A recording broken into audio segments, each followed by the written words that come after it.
Hora de Ares. Os detalhes da grande história militar. Um programa de Sérgio Veludo Coelho, com a participação de Paulo Rezende Ribeiro.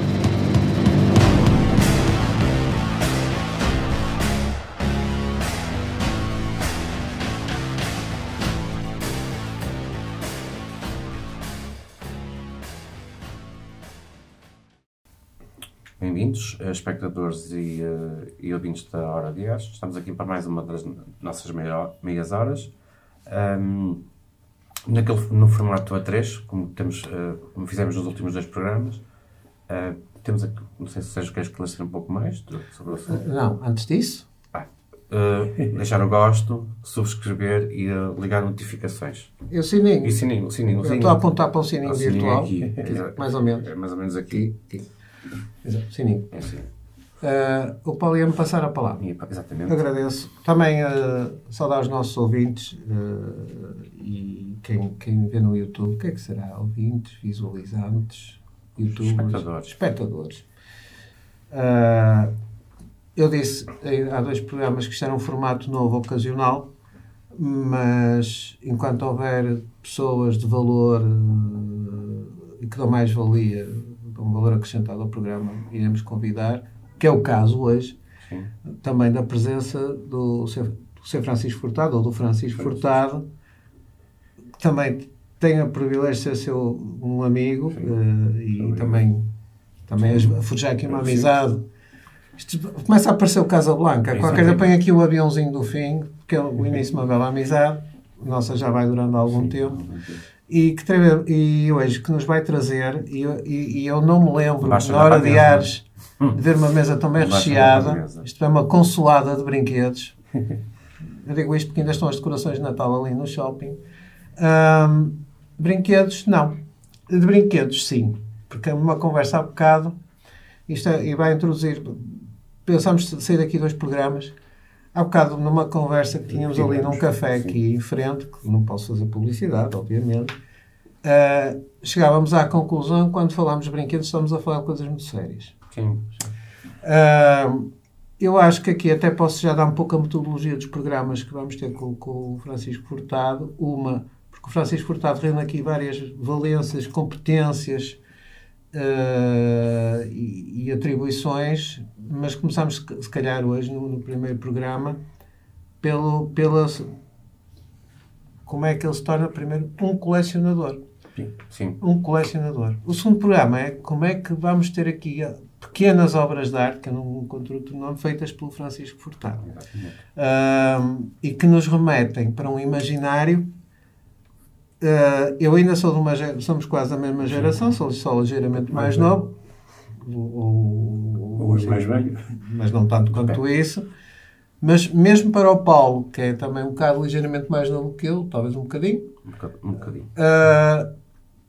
e mesmo pessoas mais novas continuam a ficar fascinadas, sobretudo ao primeiro contacto com o que está aqui em cima. E neste caso são os soldadinhos.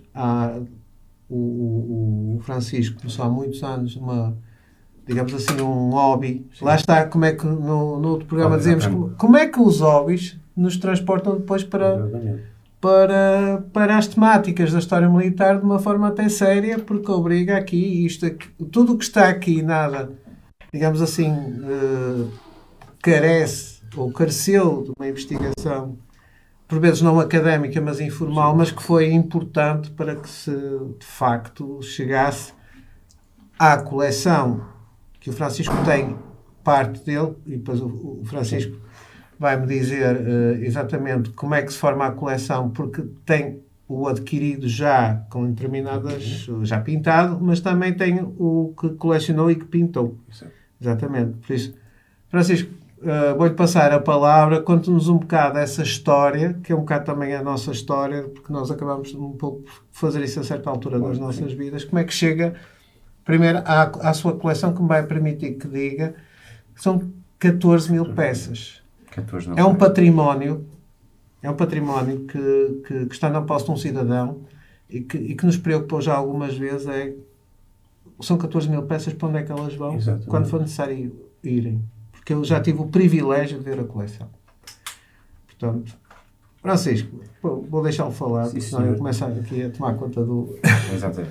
Eu, primeiramente, tenho que vos agradecer, não é, pronto, este convite que me honra muito, muito mesmo. Portanto, eu sou um espectador assíduo, não, quer dizer, não fui dos 72 programas, mas seguramente dos 50 terei sido. É um programa que habitualmente partilho, e se partilho, pronto, é porque entendo que realmente é um programa de referência mesmo no que diz respeito à história militar, sob todos os pontos de vista, pronto, que a ela diz a respeito. Relativamente digamos, a tudo isto que aqui está, confunde-se até um bocadinho com a minha própria vida, existência, enquanto... Portanto, eu não consigo dissociar-me, digamos, do que aqui está. E realmente, para chegar aos soldadinhos, tudo começou de alguma forma. Portanto, até de uma forma que eu não consigo determinar, não consigo. Portanto, há de haver uma série de situações que me levaram ao dia 2. Portanto, nomeadamente questões educacionais e também formativas. E eu dividi já propositadamente a coisa nestes dois âmbitos, porque passo a explicar o que é que quero dizer com isto. Relativamente à parte educacional, terá a ver com a família, pronto. E eu descobri, infelizmente já tarde, que o meu pai era um colecionador. Era uma pessoa que colecionava coisas. Portanto, sendo assim, tudo indica que eu, filho de peixe, sabe nadar, ou tudo indica que tem aí algum fundamento, portanto, o meu gosto pelo colecionismo. Também, paralelamente, portanto, sem eu me dar conta, eu tenho na família, portanto, muitos militares de carreira e outros que quer dizer, não sendo militares de carreira, cumpriram, portanto, o serviço na Guerra do Ultramar, por exemplo. Passaram pelas fileiras. Passaram pronto, e até na Guerra Civil de Espanha, um familiar. Portanto, como voluntário da facção republicana. Portanto, mas... E tudo isso tem, de certeza, um fundamento que eu não consigo determinar, mas tem que ter, não é? Tem que ter. Ainda hoje tenho familiares, aliás, colegas historiadores do SES, no caso um primo que também é um historiador da Marinha, o Augusto Salgado, comandante Augusto Salgado, e o pai dele foi meu padrinho, portanto também foi um militar da Marinha, portanto um militar até com responsabilidades importantes, nomeadamente no que diz respeito ao governo de Macau. O pai dele também tinha sido, portanto, também um militar da Marinha, importante, e foi comandante da Legião Portuguesa, da Brigada Naval da Legião Portuguesa, enfim, pronto. Tenho também tios que fizeram a Guerra do Ultramar, pelo menos um tio, e infelizmente já falecido, mas também ele me vocacionou de alguma forma pelo gosto pelo menos da forma das histórias que me contava, enfim. Portanto, a parte educacional está aqui bem documentada, não é? Pronto. Mais tarde, a parte formativa, que a escola acabou também por mudar, porque não sei o porquê disto, mas eu lembro-me sempre dos meus professores de História, que reverencio muito. Um deles, eu tive a honra de ter como professor de História, digamos, um professor cujo livro, por onde estudávamos, era o livro, portanto, editado a nível nacional, chamava-se ele Fins do Lago, um grande professor. Um outro professor que eu também me recordo, porque era uma figura aristocrata de lacinho, entrava e fumava cachimbo, enfim, que era o professor Milton Vieira, uma voz extraordinária. No ciclo preparatório. Mas em que escala? Ramalho Ortigão. Portanto, mas são professores que eu... lá está, o ciclo preparatório é ainda, digamos, uma idade muito... portanto, inicial, não é? Em termos de estudos, e isso tem um fundamento no meu gosto pela história, portanto, nasce com esses professores. Essas aulas interessavam-me muito, não sei explicar porquê, mas a verdade é que me interessavam muito. Mais tarde, o professor Rui Mouzinho, que era um professor de tal ordem, digamos, interessante, que havia alunos de outras turmas que podiam assistir às aulas. Portanto, veja-se, digamos, o interesse que estes professores suscitavam, não é? E me formaram enquanto, digamos, pessoa interessada nestes temas. Portanto, eu estou um bocadinho, se calhar... É importante perceber. Exatamente. É importante perceber que, e para o nosso público, que o interesse à história, vem primeiro aí um interesse à história, e depois vai canalizá-lo ao interesse pela história militar, e que não é nada de transcendente realmente o processo educacional e formativo que está por trás, que leva ao interesse por isto. Pois. E que não é nada de... interessa-se por história militar. E qual é o problema? Sim. Eu também fui criança, digamos, numa altura em que a história militar, a história de Portugal, os heróis da história de Portugal, enfim, era tudo muito... Portanto, dava-se muito ênfase a isso. Hoje, enfim, pronto, é mais superficial, se calhar, já só deixa de ser superficial já numa fase mais académica, mais à frente. Pronto, chega aqui o momento em que eu me lembro dos meus primeiros soldadinhos, e isso é que é realmente, digamos, aquilo que me suscita pela primeira vez. Portanto, paralelamente a tudo isto que vou dizendo, que estive a dizer, portanto, suscita-me realmente qualquer coisa que eu não sei explicar. São estes soldadinhos que aqui estão e que tinham uma particularidade. Portanto, estávamos em meados dos anos 60 quando recebi estes soldadinhos pela primeira vez. Eles eram vendidos num blister de plástico, encimado por um cartão, não é, dobrado, e esse cartão dizia Angola é nossa.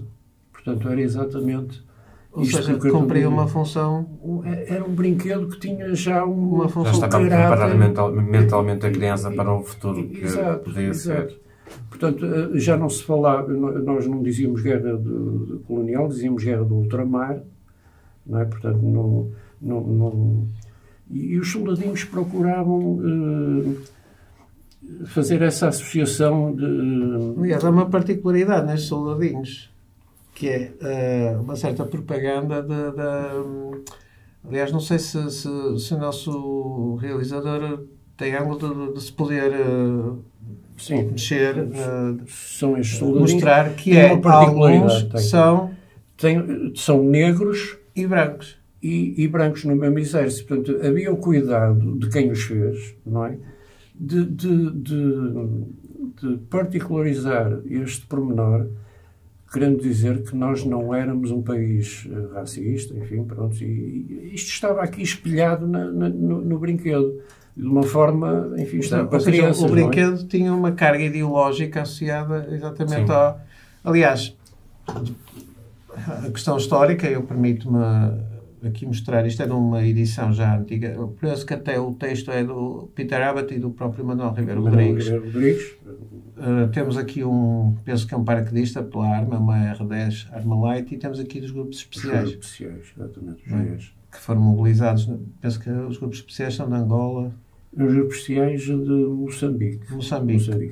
As boinas amarelas, aliás, há uma até no Museu Militar do Porto. Quer dizer, aqui não vamos entrar em questões de discussão política, mas o brinquedo cumpria, e desde sempre, de uma forma, portanto, paralela e tal, mas realmente... Cumpria funções de formação política. Exatamente. E não estamos a falar só do brinquedo português, estamos a falar de brinquedo muito recuado. Sim.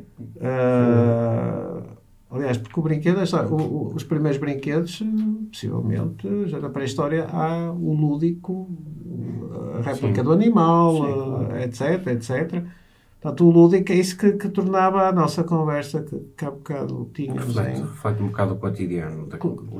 A construção formativa através do brinquedo, e aqui, volto a dizer, não estamos a fazer nem teorização, nem elaborar julgamentos, porque se isto era do regime de Salazar, se possivelmente os bonecos fabricados na União Soviética teriam uma grande estrela vermelha no capacete, portanto, isto lado a lado.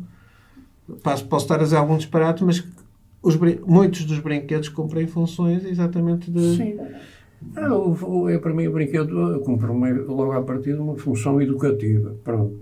Exatamente. E segue a linha do vigente. Não é? Isso... E mesmo quem, infelizmente, não tem dinheiro para comprar brinquedos, fabrica-os. Portanto, o brinquedo é algo de muito importante na formação da pessoa. E da criatividade. Sim.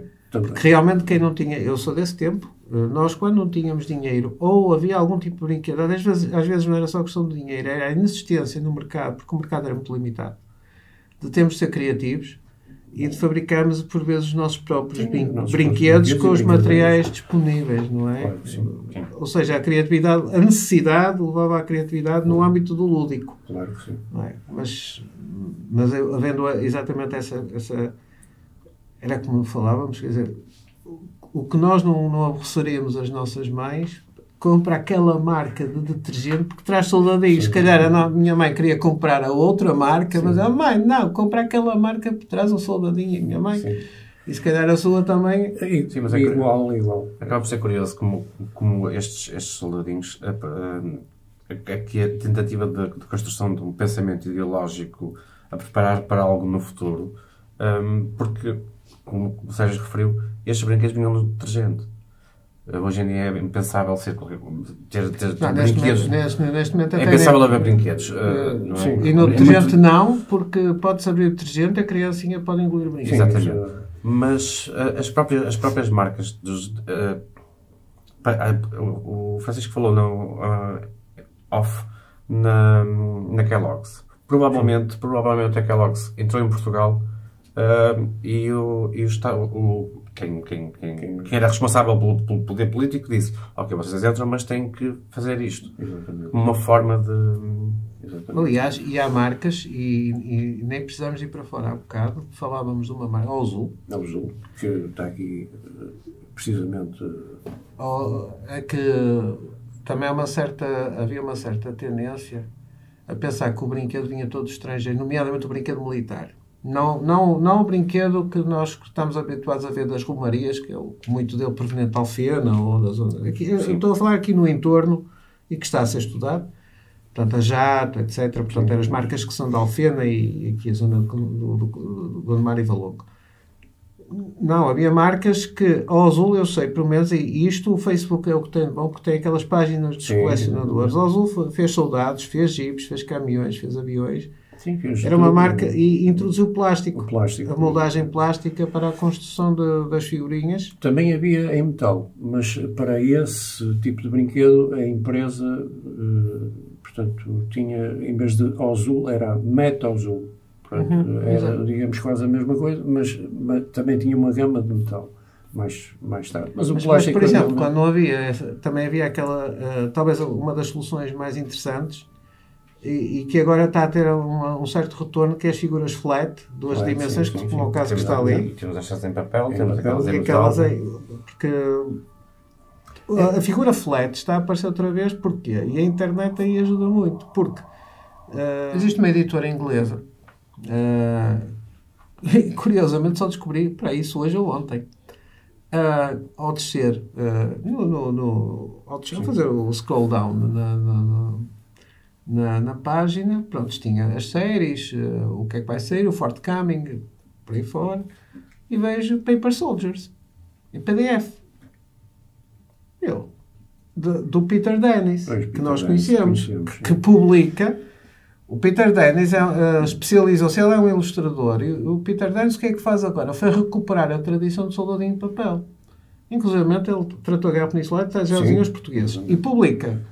Vamos imaginar imaginemos que ele publicaria neste livro as pranchas centrais em cartão mais grosso, E o soldadinho de papel é composto por quê? Pela frente e pelo reverso. É só dobrar, colar e não há necessidade. Há quem faça isso, porque agora vai um bocadinho da vontade de ser minucioso ou não. O que exige possivelmente é um x-ato muito bem afiado. Ou se corta toscamente a figura à volta, até fica um bocadinho de branco, mas a figura continua a funcionar porque ela depois a própria base também está inclusa, porque é uma questão de dobragem. Ou então dá-se ao trabalho, como neste caso, de se fazer um recorte ao pormenor. Esta, por acaso, não tem reverso. E vem a ver que a editora tinha uma série, digamos que é uma oferta, de downloads em PDF. E o que é que basta fazer? Basta ter uma impressora e basta ter papel A4, papel cavalinho, sim, que é qualquer impressora, sim, aceita a gramagem do cavalinho, se calhar acima disso já não.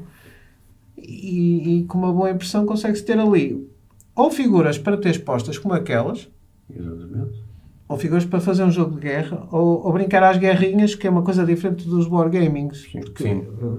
Na nossa infância eu não tinha regras. Não tinha regras.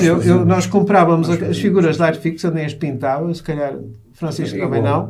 Depois começou a pintar. Pois, e aí é que vai dar as 14 mil figuras da coleção. E que preenchíamos as tardes, que éramos uns pequenos decentes, eu e o meu entorno, em vez de andar a jogar a bola na rua a partir vidros, não, era à mesa da sala de jantar, retirar as coisas, pôr uma manta e pôr as figurinhas para ali. Era a manta tinha pouca atração e as figurinhas que em todas, mas pronto, fazia parte. Sim. Mas a verdade é que, passados 40 anos, eu continuo a lembrar desses momentos. Claro que sim. E o Francisco, de certeza, também se lembra disso. Quer dizer, eu não consigo mesmo deixar de me lembrar disso. Portanto, acho que, no fundo, eu com 60 anos continuo, de alguma maneira, uma criança. Porque continuo a brincar com soldadinhos, a dispô-los, a pintá-los, mas também tenho que... Pronto, agora, hoje em dia, tenho que procurar outro tipo de informações, não é? Que na altura... Eu tenho uma questão que está-me aqui desde o início. A coleção começa informalmente com os soldadinhos de brincar também, ou depois há um momento em que vou fazer a coleção e começa a adquirir Pronto, há um momento que é o pós-serviço militar, em que eu, portanto, isto há 40 anos atrás, em que eu era Natal e eu vou a um bazar que já não existe, só existe um de todos os bazares que o Porto tinha, hoje em dia existe um bazar, enfim. Sim, na área. Estamos a falar no centro do Porto. Sim, pronto. E vou a determinado bazar e, portanto, tratava-se de comprar 2 prendas para 2 primos, que eram ainda miúdos, crianças. Portanto, e resolvi comprar 2 caixas Airfix. E, ao comprar as caixas Airfix, eu, portanto, no verso das caixas tinha instruções de pintura. Pois é. Tinha instruções de pintura. Eu olhei para aquilo e achei interessante, que seria engraçado, não é? Se calhar pintar as figuras, portanto, para não irem assim em bruto. E assim fiz. E ao pintá-las eu comprei tintas e pincéis, não é? Pronto. Ao pintá-las eu entrei num mundo novo, não é? Portanto, eu dei por mim a olhar para aquilo e a pensar, voltei se calhar 10 anos atrás, comecei a olhar aquilo outra vez com olhos um misto de olhos de criança, enfim, pronto, aquilo despertou-me alguma coisa. E foi assim que eu comecei a colecionar, há 40 anos. Uma coisa há 2 tempos, porque, se por um lado, compro as figuras da Airfix que ia oferecer. Sim. E essa foi a parte de criança, porque isso faz lembrar alguém que dizia quando chegava o Natal ou as festas, ou os aniversários, e muitas vezes quando os pais vão com os filhos para as lojas de brinquedos, quando havia lojas de brinquedos, algumas, já não sabia muito bem quem é que estava a comprar o brinquedo para quem. A criancinha queria uma coisa, mas o pai, não, é aquela. Mas, na verdade, o que é que estaria a acontecer? O pai estava a comprar o brinquedo, era... Para ele próprio. Para ele próprio. Pronto, posso dizer que até aconteceu lá dos meus lados. Mas ao comprar para o seu sobrinho, penso eu... Sim, não eram sobrinhos, eram 2 primos. Só que primos, sim, ainda sim. Ainda eram pequeninos. E essa tentação que teve de ir pintar para os meninos, e depois, a partir daí, quer dizer, deu aos meninos e depois começou a comprar, não é? Exato, mas já tinha aqueles de quando era criança. Sim, ainda. Portanto, a coleção já começa antes. Começa antes. Mas é aquele momento ali que dá o clique. Há um momento em que eu brinco com os soldadinhos, há um momento em que eu começo a olhar para os soldadinhos de outra forma, e há finalmente esse momento em que começa a colecioná-los. Isto foi em 1981, portanto há 40 anos. Portanto, tenho isto bem presente. E a partir daí, não é? Juntando àqueles que ainda me sobravam de criança, estes soldadinhos que estão aqui mais brincados, como se costuma dizer, portanto, têm 55 anos, estes soldadinhos. Estão em ótimo estado. Portanto, o material era bom. 55 anos. Portanto, foi juntando uma coisa e outra que começou a coleção. Portanto, e depois a ida às feiras da Bandoma, enfim, eu fui descobrindo muita peça. Esse ritual é muito portuense. Ir à feira da Bandoma procurar. Também não se limita aos bonecos. Tem as cadernetas, com os cromos. Isso é muito importante. Porquê? Porque, lá está, isto tem a ver com a época em que eu era criança. Portanto, nós estávamos, toda a sociedade, digamos, mesmo para as crianças, a história de Portugal estava muito... cheia de heróis. Era feita por heróis militares. E nós encontrávamos até, hoje faz coleções do Frozen, não sei, mas naquela altura fazia-se coleções da história de Portugal. Essa é que é a realidade. E havia carteiras de fósforos com uniformes militares portugueses, havia coleções de selos com uniformes militares portugueses, enfim, havia reboçados que ofereciam um cromozinho, portanto, com a história de Portugal, portanto, de uma forma que nós nem nos apercebíamos, estávamos rodeados deste tipo de carga informativa. E é uma história muito típica do regime. Não, é essa abordagem, mas por um lado tinha esta utilidade, obviamente que as coleções de cromos ou de caixas de fósforos ou os postais já nem tanto. Sim, os postais também foi se calhar teríamos que pôr alguma reserva quanto a... Mas isso o Francisco há bocado diz, isto está a um nível que não é um nível abaixo nem um nível acima. Isto está longe de um academismo. Não podemos dizer que aquilo que estabelece ali tem 100% rigoroso. Mas a verdade é uma. Apesar de haver maior ou menor rigor na pintura de uma figura ou na construção, por exemplo, de uma série de figuras que faziam um coletivo, se perdesse o pormenor, se calhar, na pintura da figura, sim, não é, Francisco? Claro. Possivelmente ia-se ganhar num contexto onde a figura era posta. O Francisco, a certa altura, fez dioramas. Sim, ou se não era o diorama, havia o diorama do momento, que era pôr os soldadinhos todos ali e depois, olha, atirar-os com fósforos e atirá-los abaixo. Eu no que diz respeito, há bocadinho falei em reboçados, mas também podia falar em chocolates, porque estes soldadinhos saíam em chocolates, portanto, os reboçados e os chocolates... Isto é uma possibilidade, não se pode mexer muito, porque... Não, isto é património. Exatamente. Nós temos aqui património.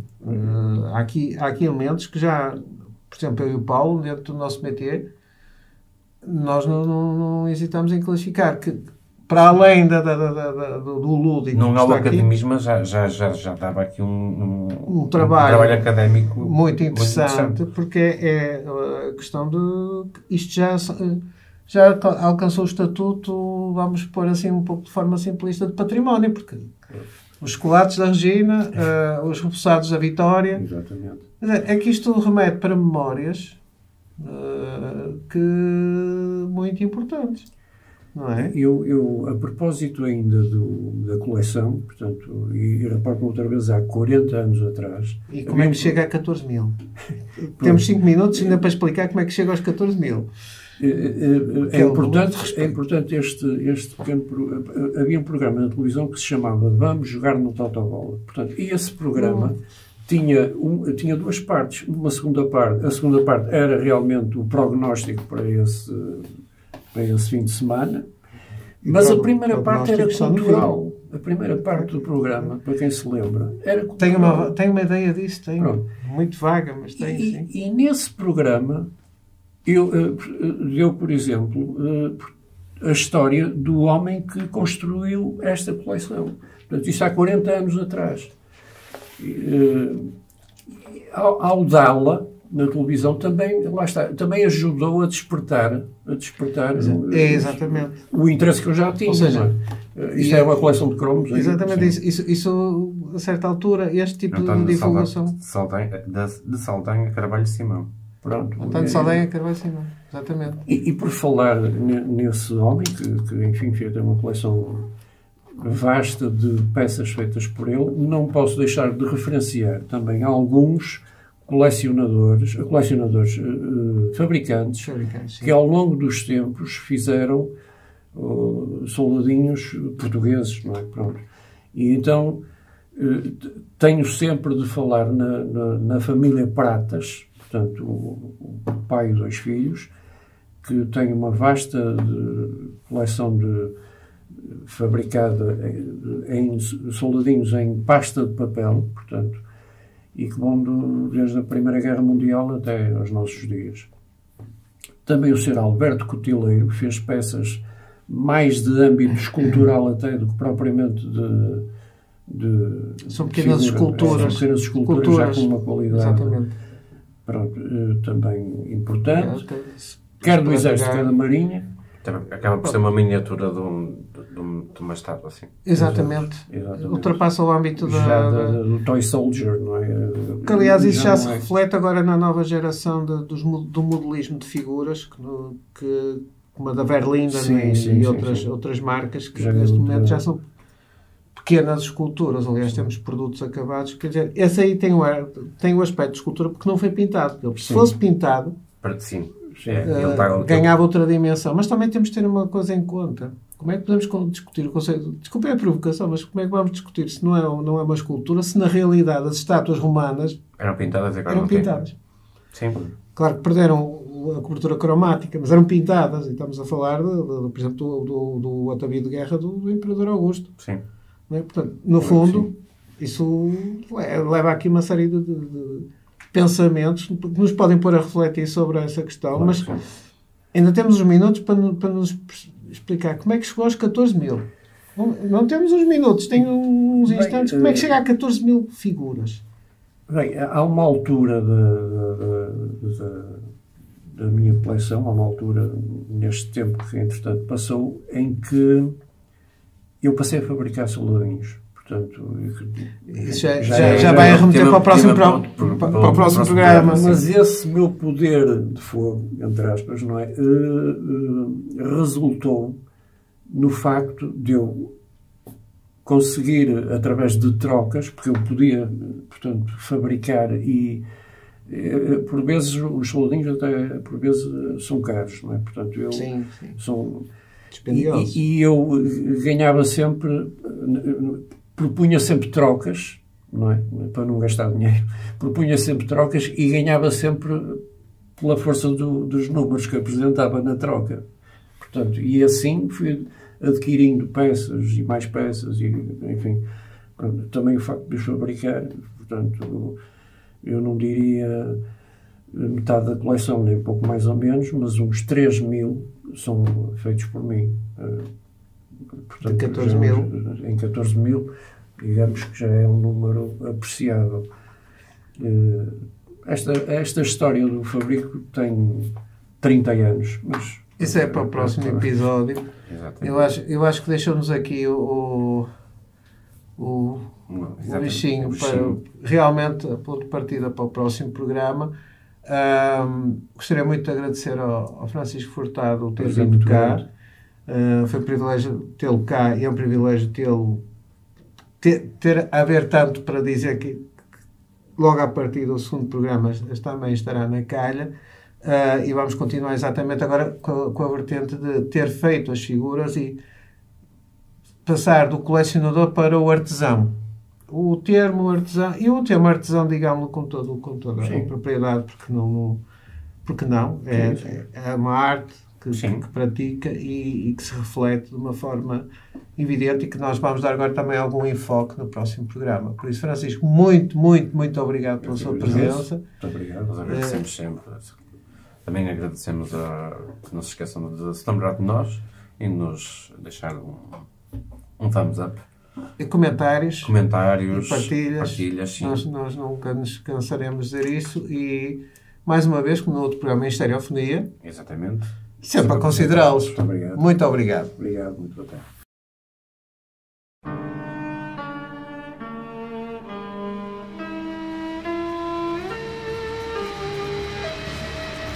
Hora Diários. Os detalhes da grande história militar. Um programa de Sérgio Veludo Coelho, com a participação de Paulo Rezende Ribeiro.